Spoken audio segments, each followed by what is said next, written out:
said, I've heard about your skills. Your moves are invisible. He said, you're going to help me take down 3 lawyers and a banker who screwed me over. I thought, what's unusual about that? He said, I know there's a cheat in that game, and you're going to help me take them down. And these were his exact words. He said, you don't have to feel guilty about cheating these guys, because we're all in the same business, cheating. He said, if you've ever used a lawyer, there's a chance to get some of your extorted funds back. I thought to myself, I guess that makes sense. Well, during the game, he introduced me as a friend who had vision damage due to a bomb blast during the Vietnam conflict. I was just there to shuffle and deal the game. During a break, Tony T rung in a cooler, and it was now time for me to put a dent in their bankroll. And your name is? Hannah.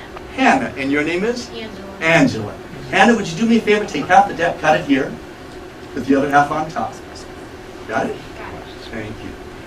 As I said, I was just there to shuffle and deal the game. And there were 5 players at the table. You're going to play Tony T's spot. 1, 2, 3, 4, or 5. Where do you want to sit? Even though the deck is already shuffled and Hannah gave the deck a cut, I can still take care of business for you. Pick a number. 1, 2, 3, 4, or 5. 30. Number 3. 1, 2, you chose 3, 4, 5. 1, 2, you chose 3, 4, 5. We're dealing Texas Hold'em. Make sure all of my piles are nice and neat. We have what's called the burn, and we have what's called the board. 1, 2, 3. What are those 3 cards, Angela? Queen of spades, jack of spades, and 10 of spades. Ooh, interesting start. Burn turn, what's that card? Queen of clubs. Another queen. Burn turn, what's that card? Queen of diamonds. So there's possible flush on the table and 3 queens. Okay, make sure I don't mix my cards into burn cards. Burn cards over here. Right, you keep me out of trouble. Let's see what the first lawyer he had. What are those 2 cards? 2 spades, 3 spades. Flush. That hand had a flush. Player 2, what are those 2 cards? Jack of diamonds, jack of clubs. Full house. 3 queens, 2 jacks. And you chose number 3. We'll skip number 3. This is number 4. What are those 2 cards, Hannah? Jack of hearts and queen of hearts. So that's 4 queens. This one beat all those other hands. And player 5, this is what this was the banker's hand. What are those 2 cards? 9 of spades and 8 of spades. 8, 9, 10, jack, queen. A straight flush to the queen. And you randomly chose number 3. I didn't tell you to take number 3, did I? No. Let's see what Tony T had. What are those 2 cards?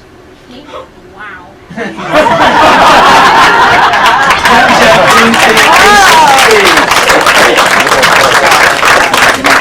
royal flush. We cracked the 4 fish big time.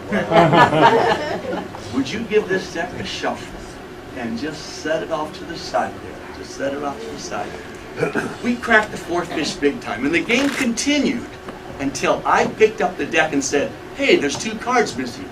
The banker leans over and says, how can you pick up a deck and tell there are 2 cards missing?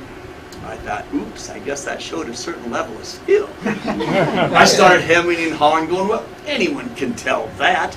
We were at a dinner table, and I started feeling around the table. The cards were underneath the placemat of one of the other lawyers.